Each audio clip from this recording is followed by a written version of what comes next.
morning and welcome to the Gary Sutton Show on WOYK. A little different start to our show today. It'll be a little different kind of show today because of the events that happened in York here over the past weekend on Saturday at UPMC Hospital. And the death of Andrew Duarte, the West York policeman, the wounding of 5 others, the death of the shooter, and questions and thoughts that we have here this morning, and we're going to be covering them all here for you on WOYK, and hopefully doing so in a respectful and compassionate and thoughtful manner today. One of the biggest things we're going to ask you today is to answer some of the questions or, give your thoughts, get a chance to open up here this morning on our voice for the community. On Facebook under Gary Sutton Show, we have a question there today. And very simply, what are your thoughts about the shooting incident at UPMC Hospital on Saturday that left 2 dead, including the shooter and West York police officer, Andrew Duarte? We want to get your thoughts on that. But more immediately, we'd ask you to text our show today at 833-478-4729. That's 833-478-4729. For many of you who have never texted before, this is a chance for us to go back and forth this morning with your thoughts. Again, on a day where we come back from a weekend that certainly was tragic in so many ways. And just wondering what you think this morning here. We're going to give you the most updated information that we can. We've got guests on throughout the morning on every segment. Kevin Smith is going to be joining us this morning from Kindness Worldwide and digesting the shootings at UPMC. And Kevin has a great way of looking at life and different things like that. We're going to share with you this morning a piece that was shared on Facebook by Lester Mendoza,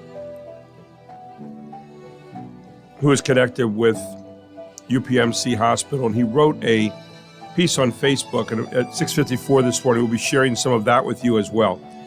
An interesting piece, a critique, if you will, but also a compassionate piece, and a look at what happened over the weekend. He's a physician's aide there. At 7:05, Tim Barker, who's the district attorney of York County, who is investigating this, who was there on Saturday. Many of you saw him on TV, heard what he had to say. He will be with us this morning to talk about the questions and the healing from the shootings on Saturday, and taking us back over what he can tell us about, because it still is obviously an active investigation. At 7:24, the Attorney General of the state of Pennsylvania, Dave Sunday, will join us to maybe take us, where do we go from here? How do we protect those who are healing others? Yet another example of people going into a public place. I think we always thought that maybe the hospital was off limits to this kind of thing, and yet we find that, like so many other places, the hospital is just another place to be invaded, if you will. At 7:35, you saw where some doctors, nurses, a custodian was wounded over the weekend. Dr. Matt Howie, who's with WellSpan Health. We'll talk about how maybe we do a better job in protecting our healthcare professionals in the wake of what happened over the weekend at UPMC. He works over at WellSpan, where many of these people who were hurt were sent over during that day. And my wife, who works at WellSpan, was also working on Saturday over there. And they went through a lockdown immediately on the hospital across town, where many of these, or all of the people who were victims of this, were taken. And so we'll talk to them. And then at 8:05, Police Chief Dave Lash of Northern Regional Police. And by the way, I would ask you to check out your Facebook page and find Northern Regional Police Chief Dave Lash and see what he had to write. He had very eloquent words to describe what happened over the weekend, and I think really captured a lot of what went on there. We'll give you an updated information throughout the morning. And then at 8:35, a guy who was also over there the other day was Seth Grove, state representative from the 196th Legislative District. That is his district where this shooting occurred. And he will be with us to give his thoughts on that this morning. But the biggest thing we want you to do today, I've obviously tuned into the show and hear what these people all have to say this morning, but I want to hear what you have to say. And that'll be through text today at 833-478-4729. That's 833-478-4729. Over 10 different police departments represented, plus the state police, plus EMT, plus people there at the hospital helping at that moment. All of those people were involved. I was coming home from an event on Saturday. I was kicking off the Keystone Games ice championships here in New York over at the Memorial Ice Rink. And I was driving home at about 12:30. And I come by UPMC every day on my way home. I live up near Dover. And as I came by, I got into this line that I wondered, oh my gosh, there must have been a car accident. And then I look and it says incident ahead on this one sign. I've never seen that sign before, incident ahead. And so I drove up there a little ways where I could see the hospital. I saw some people kind of turning. I thought, oh, they're cutting off something up the road there that must have been some kind of accident. And then I saw, when I come up over the hill, looked over at the hospital, and there were over 60 police officers, I understand, there. I did not know how many, obviously, at that point looking over, but 60 police officers. Both entrances were blocked off, and later on when I went down the front side, saw that entrance blocked off as well. And it was still obviously an active crime scene at that particular point. And then I ran home and started to read about it. I stopped in at Yanni's. I went back the other way, then stopped at Yanni's on the way home, and they were telling me what they had heard so far. So the word was quickly spreading throughout the community as to what had happened. There were all kinds of different rumors and people not sure. My wife was at the hospital that day working on Saturday, and she heard that the 5 people were brought in who were wounded, and she had heard that a doctor had been killed. But in fact, the doctor was just grazed with a bullet, which obviously is good news. But, you know, it's amazing, Mark, in the early moments of these kind of things, how different information goes around. You and I saw that on 9/11. Yes. And here again, it happens here in those moments, and people, it just flies. And so you have to kind of regroup yourself and think a little bit. And we found out that the 2 people who were killed, the shooter, obviously, and also Officer Duarte. I think there are, this is another reminder, and this isn't about the tragedy itself, but, you know, I think people think that, oh, you know, in the old days, they got it better. They did it right. You know, it's different now. And that's just not the case. If you listen to, there's extensive recordings of reporting around the JFK assassination. Right. There's TV and radio, and they got things wrong all over the place. Yeah. There was so many things, and I think it's human nature. I think that's what it is. There's a pressure to report and get what you think is information. So when somebody says, "Hey, I work at the hospital," and they tell you something that they heard, right, that's not necessarily true. So, I mean, this is a separate issue from what you're kind of focusing in on. But just to let folks know that it's not different now. You know what you say is so true, Mark, because in the hustle and bustle and blur of the moment, so many times, you know, people are hearing different things, and we know that we have to kind of calm down and get it right. And it is hard sometimes because of all that happens. So it's understandable that occurs, and yet at the same time, you know, it is important for us to kind of gather ourselves in that kind of moment and be thoughtful and yes, and all of that. And because my wife and I kept saying the other day, they're not mentioning this other person that was killed that you mentioned at the hospital. Well, it was not. The doctor was not killed. Shooter. And it was the shooter, and it was Officer Duarte. And by the way, I was moving to see the fire trucks up there forming the memorial and salute to Officer Duarte when they left York Hospital with his body, and of course, men down the driveway and women down the driveway saluting. And I've never seen a band of people, firemen and policemen and first responders, who honor their colleagues so well. And of course, that night there was a candlelight ceremony over in West York to Officer Duarte as well. So Here was a young man who had just turned 30 years old, was 29, had been in Denver, serving on the Denver police force in Denver, Colorado, for a number of years, and was a real go-getter, was a guy who was always taking the extra courses to be a better policeman, who loved challenges, all things that I read about him over the weekend, and a pretty amazing young man, and a life lost way too soon. And we're going to talk about what happened this morning. By the way, in Northern York County Regional, and we'll have Dave Lash on this morning, who's the chief of Northern York County Regional Police. An officer who was injured in the shooting Saturday at UPMC has been released from WellSpan York Hospital, according to a statement. Northern County Regional Police Dave Lash issued a statement Sunday evening. He recognized the ultimate sacrifice made by West York Police Officer Andrew Duarte, and I would encourage you to read that on Facebook, by the way, the comments from Chief Lash, who will be with us this morning at 8:05. The unidentified Northern Regional Police officer who was injured is expected to make a full recovery, Lash wrote.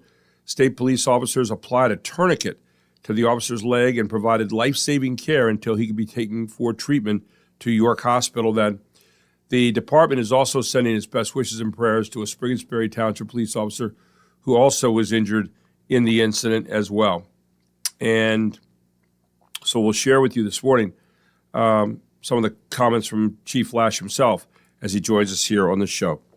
We'll take a break, and we'll tell you a little bit more about this incident and update you. Also this morning, we've got Kevin Smith coming in here at 6:35, and looking forward to seeing what his thoughts are on this morning as we try to make some kind of sense out of all of this, maybe in an issue that we can't make any sense of, but we're trying to understand something about it. Please text the show today. I look forward to your texts, and I will react to those, and we'll share those on the air. 833-478-4729 as York experiences what so many have experienced around the country, another kind of incident where our lives are totally disrupted and the loss of one of our heroes here in this community has happened. All here on the Gary Sutton Show on WOYK.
Welcome back to the Gary Sutton Show on WOYK, where it is 6:20 here on a Monday morning, a couple days after the shooting at UPMC Hospital here in York, which obviously has made national news as well as state news, but right here at home it felt most acutely. And I thought I'd share with you, if you had not followed that over the weekend, or if you were a little bit behind with that, which is totally understandable. I was reading an ABC news report on this and trying to get the most up-to-date information, and obviously it changes by the moment as we find out more and more about this, but they say this article starts out, anguish and anger at the very recent loss of a loved one apparently spurred on the man who would target the intensive care unit at UPMC on Saturday. A senior law enforcement official briefed on the investigation told ABC News. One officer was killed, obviously Andrew Duarte, and at least 5 others were shot in the hostage situation that unfolded at UPMC in York County on Saturday. The suspect's name is Diogenes Archangel Ortiz. He entered UPMC Memorial in West Manchester Township with a semi-automatic handgun and zip ties, apparently in a bag, at around 10:30 a.m. He then went to the ICU, the intensive care unit, and took several hospital staff hostages, officials said at a press conference on Saturday afternoon. And again, we're going to get more of that this morning from some of the officials who were there, including Tim Barker, our district attorney, and also some of our other police people today. Dave Lash will be here with us, our Northern Regional Police Chief, and obviously our Attorney General of the state of Pennsylvania, Dave Sunday, will be with us this morning as well. Ortiz shot a hospital doctor, nurse, and custodian, all of whom are now stable, officials said. 3 police officers were shot during the incident, and obviously Andrew Duarte died as a result of that. He was a West York Borough police officer. We mentioned him a little bit ago. He had been in Denver for 5 years before moving here to Pennsylvania. Was quite the go-getter, we understand, in terms of constantly bettering himself and trying to become a better officer and taking all the various courses. And he said he loved challenges. He was killed in the shooting, the borough confirmed. The other 2 officers were hospitalized in stable condition, as you heard a moment ago. The one from Northern Regional has now been released, and the other one is on his way right now from Springersbury. Archangel Ortiz was apparently upset over what he perceived as a lack of care for a family member who had just been in the hospital's ICU. The senior official said that family member was terminal, something Archangel Ortiz had difficulty accepting, the official added. The family member had died within the last week. When Archangel Ortiz entered the hospital Saturday, he headed for the ICU, where there was a small medical team, including one doctor who had treated his family member, the senior official said. Archangel Ortiz is believed to have acted alone in the incident. Tim Barker, who's going to be with us later this morning, said this is a huge loss for our community. Officer Duarte gave his life protecting others. Law enforcement from multiple agencies, we understand 10 different police forces were represented here, 60 different officers on the scene, including the Pennsylvania Police as well, and the York County Quick Response Team responded to the situation. Officers attempted to negotiate with Ortiz, but he emerged from the ICU holding a hospital staff member at gunpoint, her hands bound by zip ties. Barker said, quote, the officers were left with no recourse, unquote. They opened fire, killing Ortiz and preventing further loss of life. And then D.A. Barker went on to say, after reviewing surveillance footage and witness statements, it is absolutely clear and beyond any doubt that the officers acted lawfully in using deadly force, he said. Quite frankly, they needed to, because by doing so, they potentially saved even more lives that might have been lost otherwise. UPMC said no patients were injured in the shooting. So that is what we know at this particular point, and that brings us, I think, pretty much up to date. I'm going to bring in our special guest this morning here at this time, and we're talking about my friend who is one of the more compassionate guys you're ever going to meet, Kevin Smith from Kindness Worldwide. And Kevin, you know, all of us here in York County, I think anybody who's read about this or heard about it is kind of trying to digest this today. And you're a guy that's constantly finding ways to be kind to people. We saw a lot of that on display here. We saw a lot of it afterwards, and the way people reacted. We saw a lot of it in the ways people saluted this officer when he was brought down from York Hospital after passing.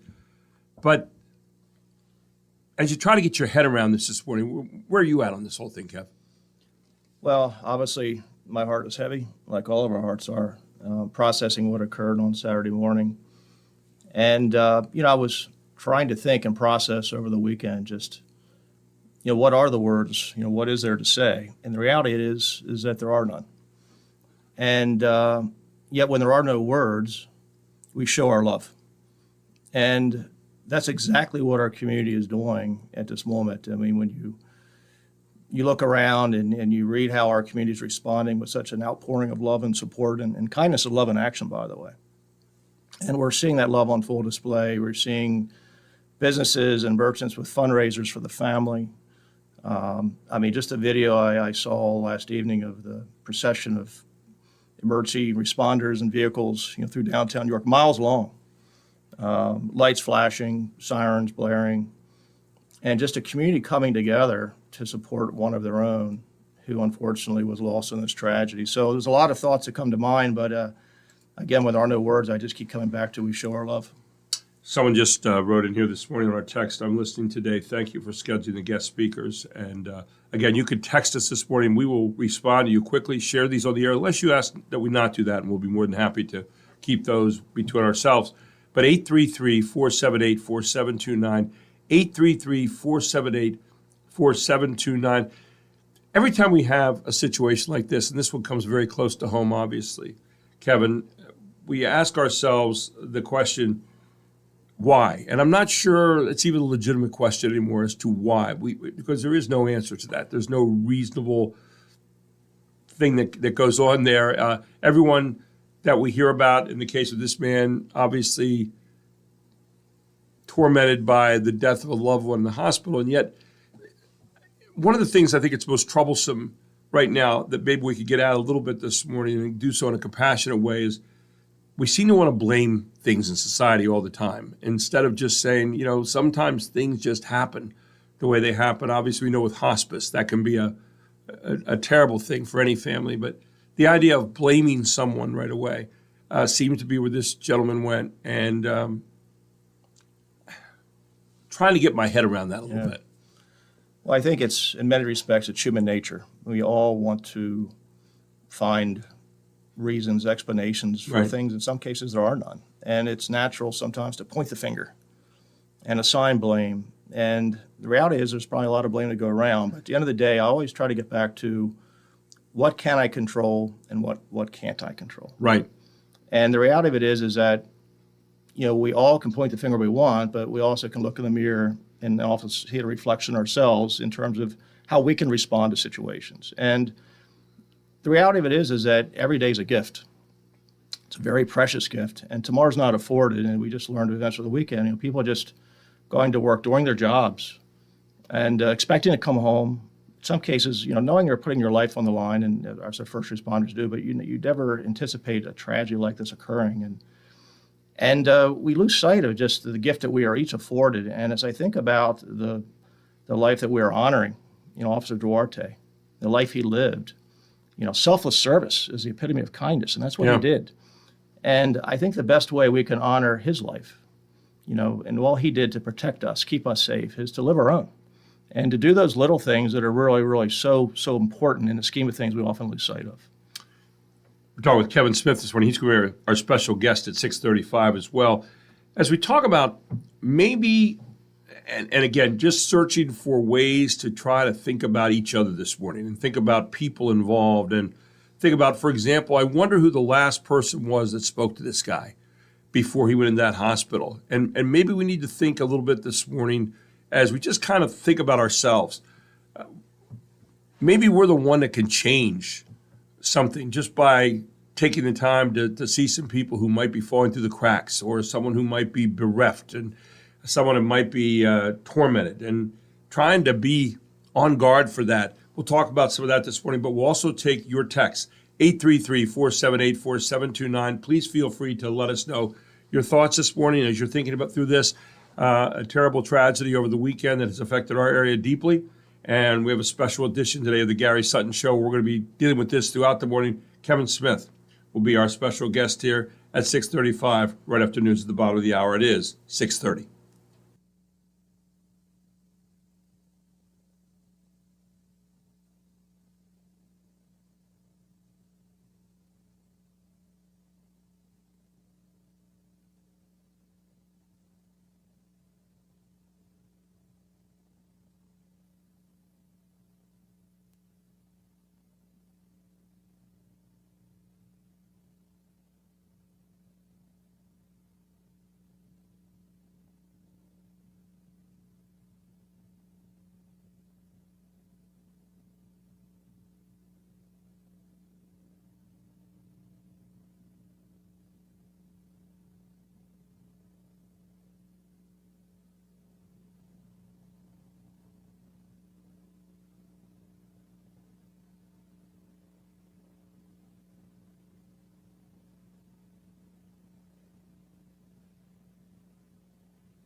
Officer Duarte was the best of us. He was someone who put on the uniform of service and went out to try and keep his neighbors safe. And welcome back to the Gary Sutton Show. That was Governor Josh Shapiro, who was here on Saturday and obviously talking about the officer who was killed in the attack at UPMC Memorial Hospital. We're with Kevin Smith this morning from Kindness Worldwide and trying to get our heads around this whole thing. There was an interesting piece that was written by a physician's assistant who apparently dealt with Mr. Ortiz. And it was written by a guy named Lester Mendoza, which is on Facebook, and it's making its rounds right now. He apparently was a physician's assistant at some point earlier in the week, dealt with Mr. Ortiz, who was there, tending to or talking to or assisting a loved one who was on hospice care and who ultimately died this past week. And this is what Lester Mendoza wrote, and then I'm going to get Kevin to react to this a little bit. And here it was. A tragedy unfolded in my ICU. Lives were lost and many lives were shattered. Members of my ICU team were zip-tied and had to face the nightmare of potentially their last breath on earth as they had to stare back defenseless at the barrel of a deadly weapon. And while people will look for someone to blame, the reality is this. The system is failing all of us. Healthcare is broken. We enter this profession at a young level to heal, to comfort, to save lives, to serve our community, inspired by heroic stories we grew up watching of our own family we have lost. But we are working in a system that is stretched too thin. The medicines and supplies are too expensive, insurance companies more relentless than ever, unsustainable staffing and turnover, excruciating wait times for care, lack of beds put stress to move others out to get others in. We are expected to provide limitless care that we would expect to provide our own family with limited resources. We are asked to carry the weight of life and death, grief and loss with little support. It fails nurses, doctors, and healthcare workers by pushing us past our limits, forcing us to work understaffed and overworked shifts while still expecting us to provide compassionate and high-quality care. Burnout isn't just a buzzword, it's the slow erosion of our ability to feel, to connect, to care the way we once did. The longer we are stretched thin, the more we risk becoming numb, jaded, and detached, not because we don't care, but because we are drowning. It fails patients and families by leaving them without the mental health resources, guidance, and social support they need in their darkest moments. And at the end of it all, it is all the patient, the family, and the entire community that suffers most. I spoke with the very man, Mr. Ortiz, who did this act, interacting with him multiple days. I was there when we delivered the worst news imaginable to him, that his loved one was gone. I saw his devastation firsthand. In that moment, I truly did not see a monster. He was simply broken. Just the day prior, my colleague and I shared our own personal memories of experience of loss, with this man. We developed a human connection as he showed us pictures of his loved one, an engagement gift of a beautiful pink and white necklace and watch, which I thanked him for sharing, and he thanked me for sharing mine. I would have never imagined or expected him to do something like this. But grief, exhaustion, isolation, and a lack of mental health and social support services create cracks that people fall through. And when they do, the consequences can be catastrophic. No one should feel so unheard or unsupported that they resort to violence. No nurse, no doctor, no provider should have to fear for their life at work. And yet here we are. This isn't just about one tragic event. It's about a system that is crumbling under neglect. We are all exhausted. We are all suffering. And if we continuously ignore it and accept it as normal, there will be no positive growth or change. My heart is with every victim, every family, and every healthcare worker who keeps showing up despite the unbearable weight of this reality.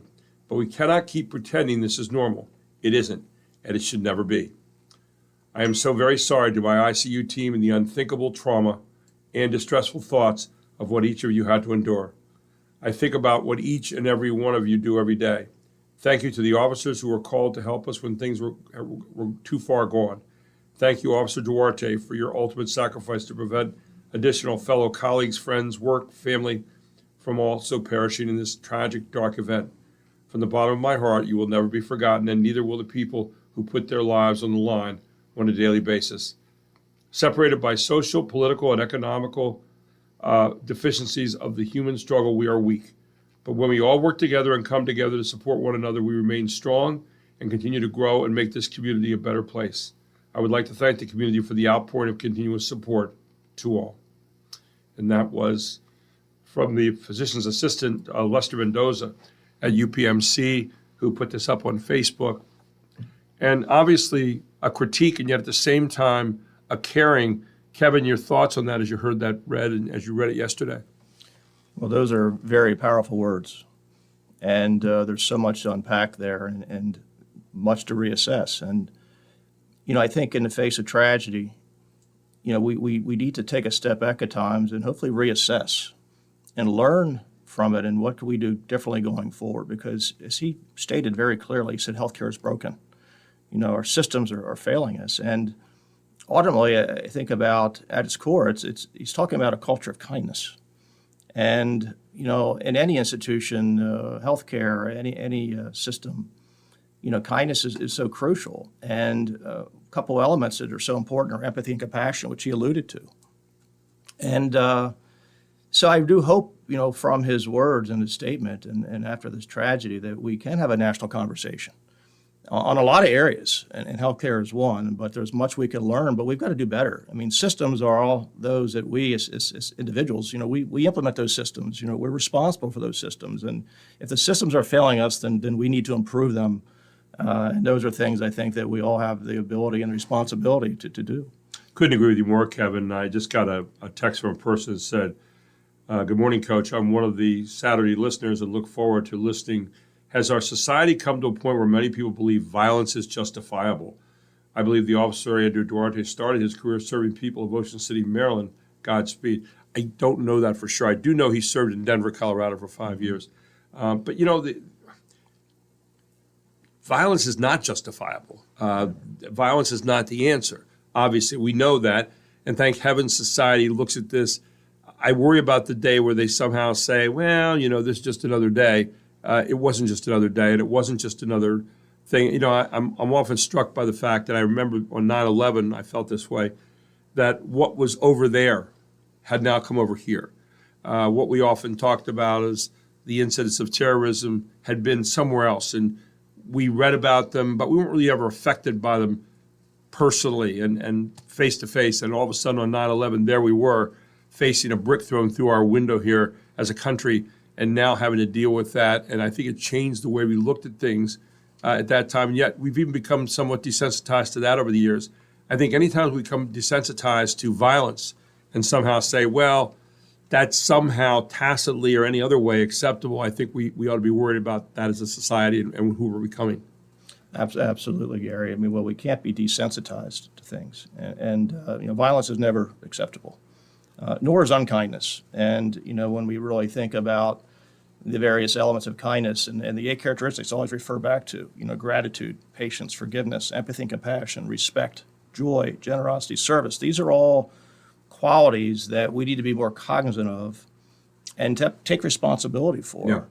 And but the answer to any situation is never violence, and it's never resorting to unkindness, and it's just being aware of just in our humanness, we've just got to be, put those characteristics to work and into action in our day-to-day lives, and just be more mindful, mindful kindness, and just again, instead of dwelling on what we can't control, focus on what we can, and we all have that ability within us to just be a little bit better each day. And it's just that it's really that simple, but also that complex.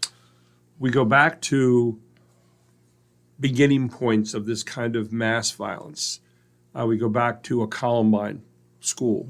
Many of us remember that back in the 1990s and what happened there.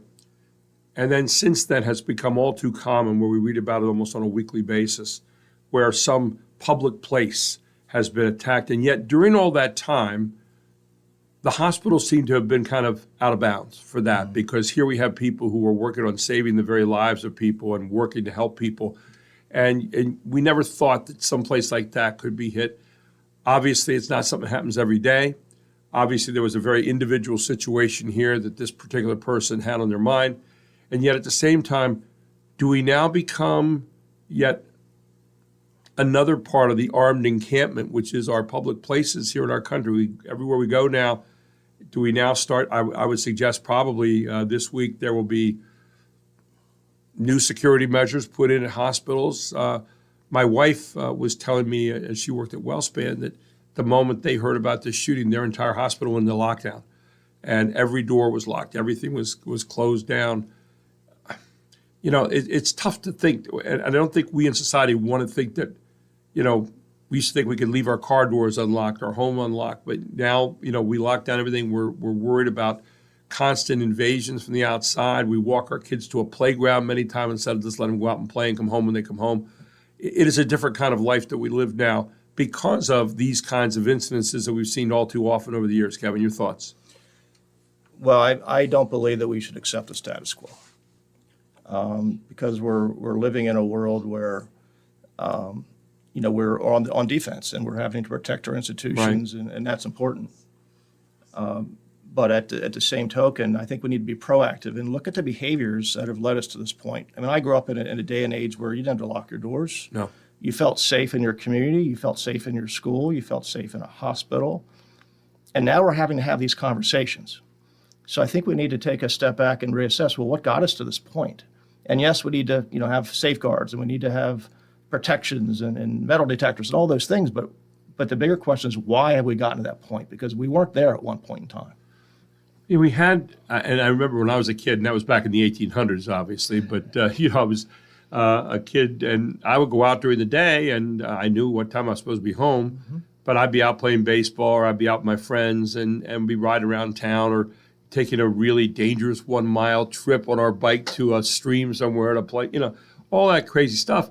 And we knew that the community was going to kind of reinforce what our mom and dad had put out there. And now we worry that, we go out and all these other forms of evil are out there. And not that they always are, but there's that perception, I think. And the perception overtakes the reality sometimes, I believe. And I think a lot of it is what we see, hear, and read in the news every day. And what the reality is most of what we see and hear and read is negative. And we know it's still the exception, not the norm. Yes, bad things happen all the time, but they don't happen in the frequency and the volume that we see in the news. And sometimes when you see it so often, I think you get desensitized to it. And I think sometimes we need to be reminded of the good and kindness that is so pervasive in our communities that we're seeing in York right now, how our communities coming together, right? And sometimes we lose sight of that. And I think the more of the negativity we become aware of and become conditioned to, I think we just accept it as normal when in fact it's not. We see the evil of what happened, and yet we see the compassion of a community when we see the vigils the other night, when we see people lined up at York Hospital, fellow colleagues of Officer Duarte saluting us. And we do that. And I like to think that is sustainable, that we're doing that over a long period of time. Sometimes I worry we do things in a moment and then it becomes somewhat forgettable. I'm not suggesting that people are doing that in this case, but I am saying we've seen that in different events around our country over the years. The one thing I guess I wanted to ask you, and you're a guy that's on the lookout for kindness opportunities all the time. It seems to me that one of the things we can do is and one of the things we can learn about this, we heard about this person this morning, that we need to be watching more acutely the people that are around us. As the guy said in the letter a moment ago, he said, I would never thought that this guy could have turned around and done what he did because we had this conversation.